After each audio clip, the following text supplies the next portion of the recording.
Align with the Massage Business Mama is the product of two massage school besties deciding to take a leap and try something new. It's morphed, it's shifted, it's grown. But at the core, it's Allie, a massage business coach, and her occasional sidekick, Becca, two therapists committed to elevating the field. And now, break room banter with Allie and Bex. Hey, Bex. Hey, Al. So we had some adventures this morning. We did.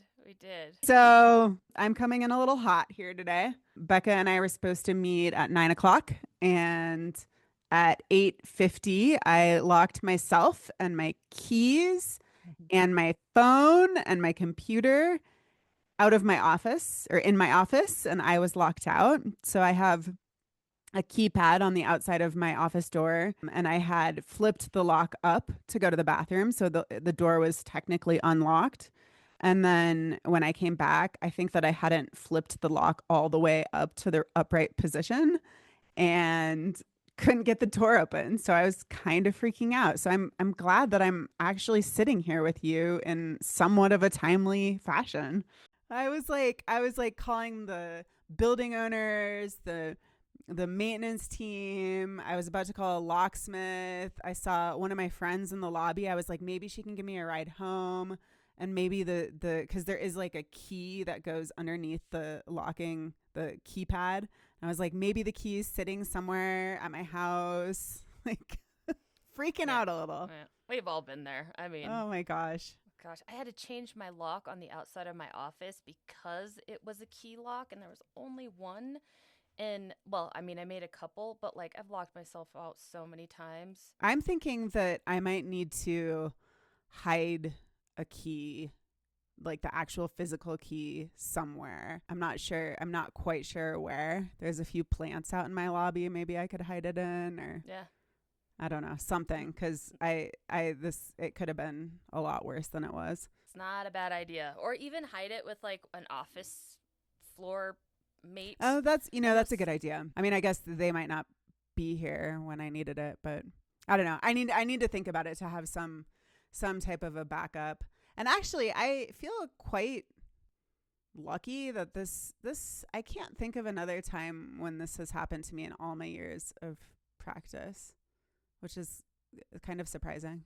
Yeah, almost 20 years of practice. That's pretty good. Yeah. You were due.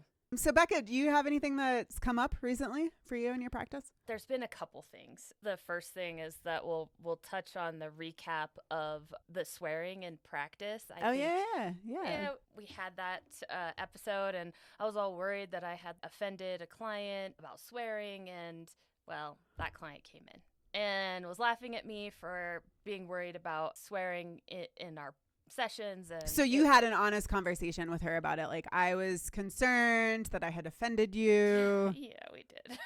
We did. I mean, it took a little bit, but yeah, it finally came out, and I told the client about everything, and it was just hilarious. All of your internal struggles yeah, it just goes to show, like, working for yourself in you don't have anyone to bounce anything off of, and our spiraling mind can sometimes get a little out of control when there's really nothing going on. So, well, I'm glad that was easily resolved and that she was not offended.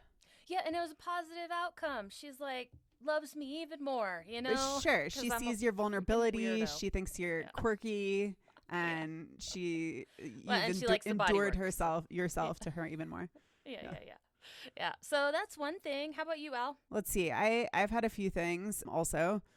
I got sick for a week. Well, my son got sick for a week, and then he got me sick I'd say I was sick for like 4 days. So I had to take a full week off of work, which it's funny because I was talking to my mom about it last night because I've been trying to fit clients in where I can from that week. And, I've been staying later. I used to work late, but now I'm done at 5. Well, I've been booking some clients at 5:30 to make up for that. And so I've been working until 7, which is, it's taxing for me. I'm not used to it anymore. And so I was talking to my mom about it, and she's like, it's almost like you need to build a buffer in, which I do build a buffer in to my schedule in case there's, things that come up. But it's hard to build in a buffer for a full week off of work.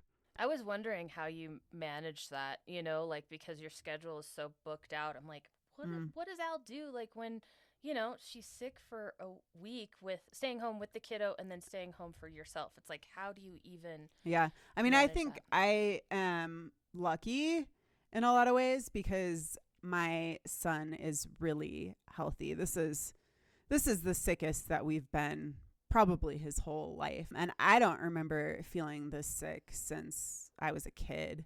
So I do feel like I am lucky in that regard because I know a lot of parents are kind of constantly out for kids with weakened immune systems that just can't handle anything. And my guy, he's a pretty healthy, strong little guy. So I'm blessed in that way. So that kind of actually brings up something that I was curious about. So over the holiday, I opened up my schedule a bunch too because I was out of school. It filled up and I extended my hours. I didn't take as many days off, and I learned that my max Physically, even though I went over it, is 6 hours of massage and I get a hangover the next day.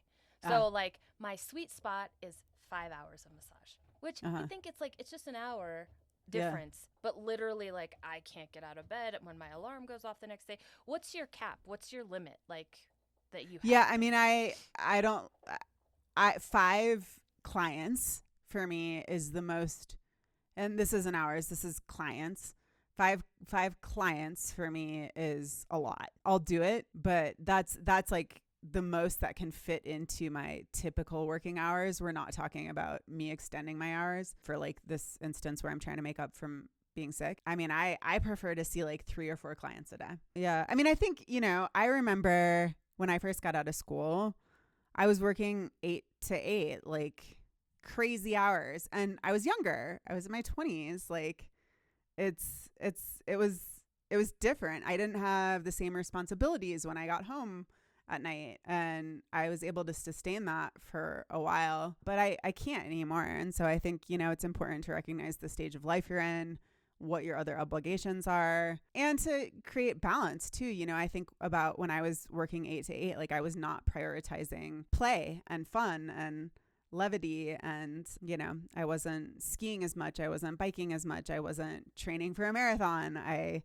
wasn't doing some of these things that I've done since that I realized I really need in my life to feed me. Yeah, I mean, I was thinking about it and just like noticing these caps because I did the same thing for years out of school, where it's like you literally are working 12-hour shifts, you're filled, 10 hours of massage, and you're like doing it day after day just because you're trying to make ends meet, because you're trying, you're kind of, you're trying to build up. You like, there's Yes. also a lot of like feast and famine, I think, in our industry, both of us working in resort areas, there's busy periods and then there's dead periods where you don't see anyone. And so I think that that's normal for a lot of people. I also wonder, like, is that the mentality? Like, if I had started out in school 3 years, giving myself 3 years to, like, really build a practice, and then gave myself or just made healthy boundaries, right? Like, okay, 5 hours, 5 days a week,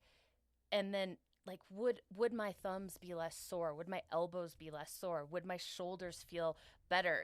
Like, I definitely feel after 18 years of work, like, I physically probably have 10 years in me left if I can winnow down my practice to 3 days a week, And so it's like, would I have more life in my body to do this thing that I freaking love it? If I had made smarter decisions in the beginning. Yes, and that's what I'm like, gosh, if you're starting out your practice, maybe think about that. And I think some people do when they're, they just handle it a little bit smarter. Yeah, I think about you when you were coming out, like you had a young child, like, yeah, I mean, your reality was, you needed to make it work for your young child and you, and I don't know. Well, and so there's also that, like, yes, you do need to make it work for being a single parent or being a parent, in general, having insurance. That's a big thing for sure.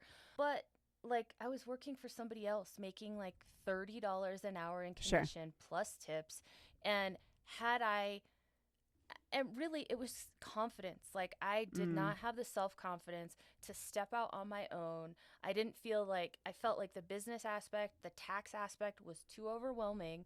Like, if that had been a stronger placement in our program, would I have felt more confident to go out on my own and make the money that I'm making now and have the flexibility that I have now. So like I just feel like if you are stepping out of school into a practice, into this profession, like maybe seek out these courses that are setting you up to be successful in starting your own practice, because that's where sustainability lives. I was reminded of this because one of the massage therapists on my floor, we've been talking, and she's been working longer than I have, but she's never done it full time.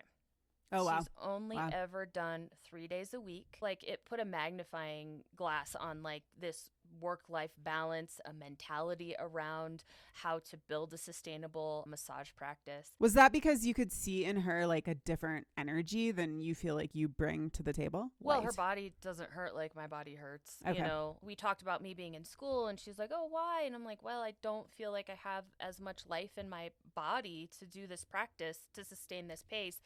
And, you know, then it came out that because she doesn't feel that in her body. And I'm like, capital F, you know, like, it was just an eye opener. But that same person, because I did set up this practice to be high volume, low energy cost for me. That's why people can book online and all these things I set up so I don't have to take so much time with phone calls and whatnot. And she was asking me some questions about liability forms. And I thought, this is interesting. You know, when I first started my practice, I went with the paper forms. You do want everything to be as like legit as possible on that liability waiver. And I did it for 6 months on a paper form, and it was just like such a pain in the ass to like keep track of all. Oh, it's awful. Yeah. Yeah, it's obnoxious. Plus, environmentally friendly, yet not so much. So it took me a little while to configure how I wanted things to flow digitally. But then I just paid extra for my Square Plus whatever, and there's forms in there. There's a link into any new bookings, which that works for me. But when she was asking me, you know, it's like, if you're starting out, maybe you don't have that much money, or if you're having just a small practice, maybe you don't want to pay for these services. You want to use free services. I use Jotform, which is free. Yeah, and I was thinking like Jotform or Google Forms both equally work really well. You had mentioned Jotform, but like digitally speaking, I didn't feel very comfortable with any of technology at all. And I'm sure I'm not the only therapist out there that has these insecurities. So I just didn't know how to make Jotform work for me with my setup.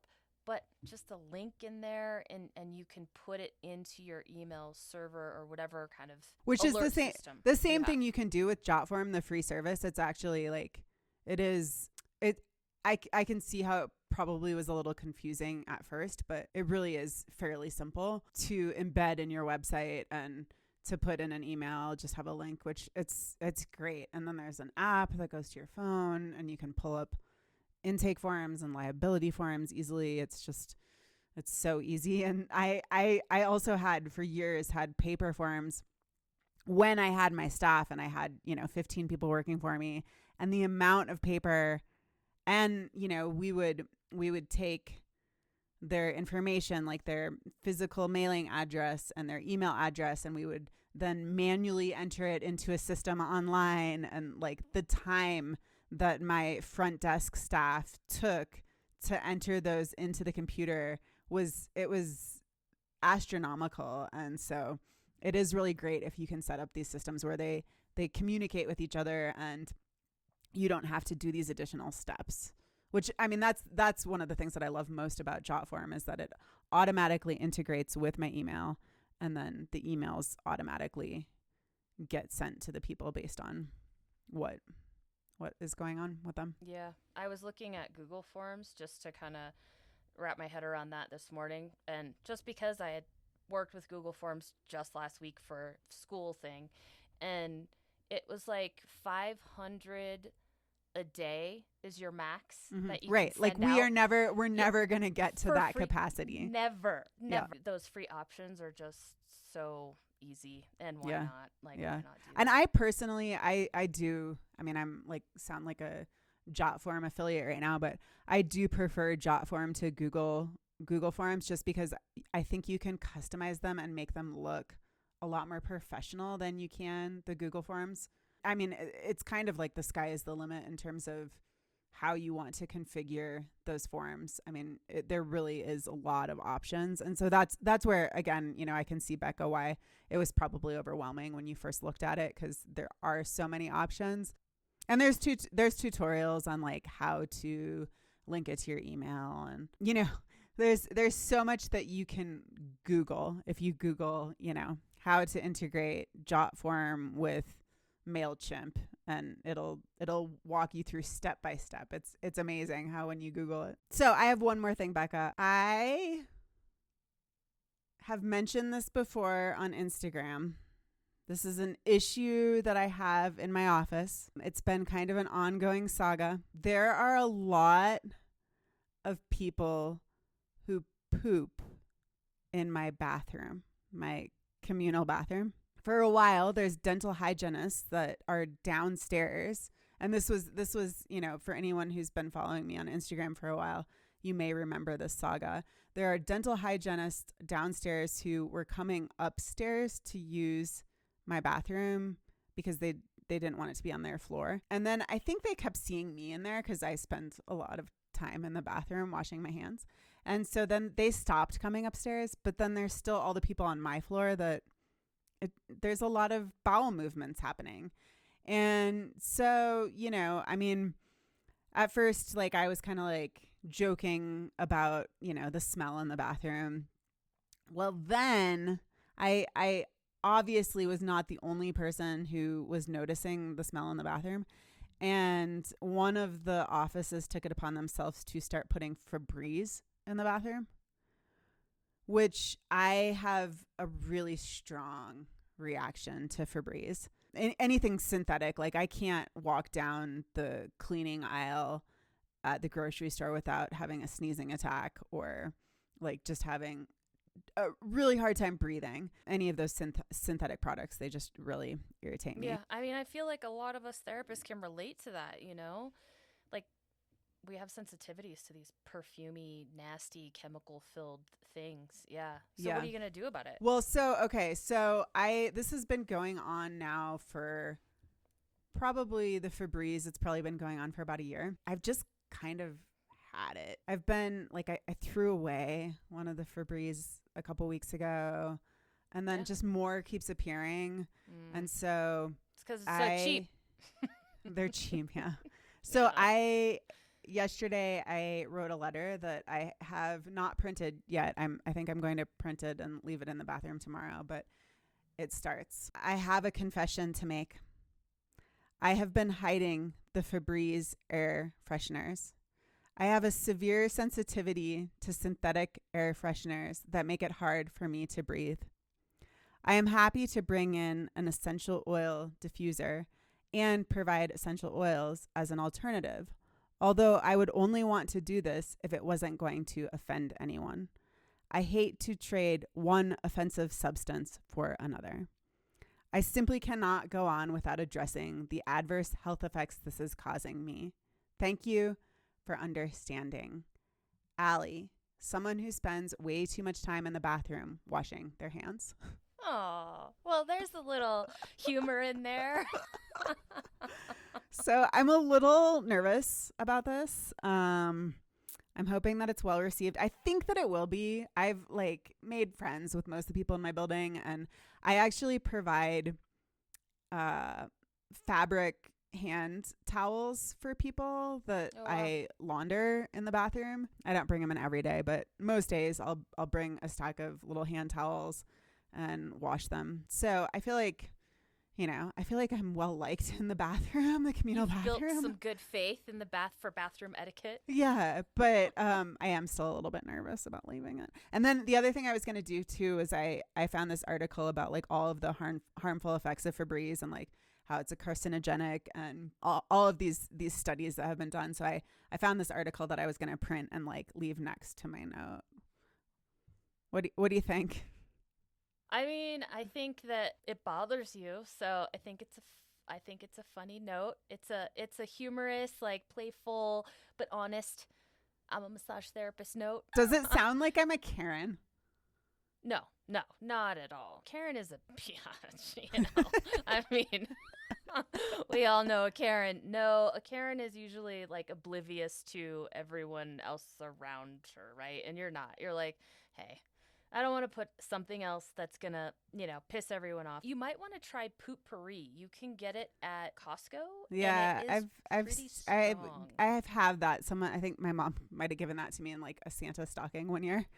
Yeah, you can get a bunch of different smells, and you can get them at Costco. You spray it in the toilet, and it literally, like, before you poo, that's how you got to do it, and it obliterates the aroma, and it is essential oils. I mean, I'm sure you could look into it and double check, but it's a little stronger than like a diffuser. I mean, I did have that concern, like the diffuser may not really take care of the smell, but like I like go in there and I feel my lungs start to tighten, and it's the struggle's real. Well, and then so my bathroom we had a problem a few years ago where there were some unhoused folks who were coming into our building and like living in our building at night.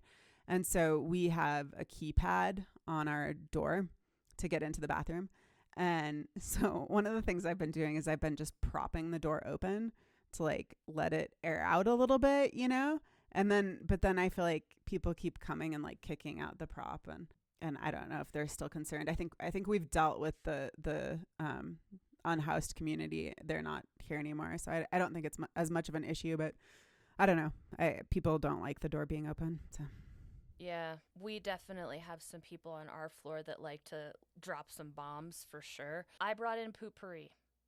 So that it was like, I just put it on the top of the toilets and was like, you know what it is.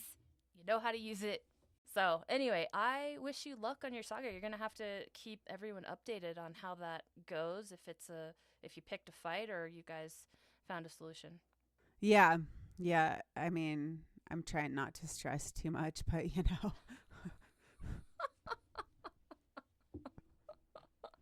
Anaphylactic shock any moment. Make sure you have your EpiPen. I did get like approval from one of my other office mates. I saw her at the drinking fountain yesterday, and yesterday I just was like, I've had it. And so I ran out to her and I was like, do you think that this is like really crazy of me to do this? And she was like, I think it's great. I'm so proud of you. And she gave me a hug. She was like, I want to hug you. You're being so brave. I'll keep everyone updated about what happens.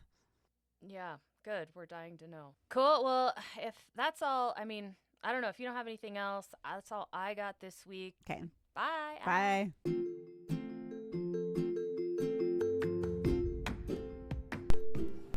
Thank you so much for listening. And please reach out to us if you have any questions or topics you would like covered. We love suggestions. Find us at www.alignwiththemassagebusinessmama.com. Also, we wouldn't hate it if you were inclined to share or review our episode. Until next time, stay healthy, massage therapists.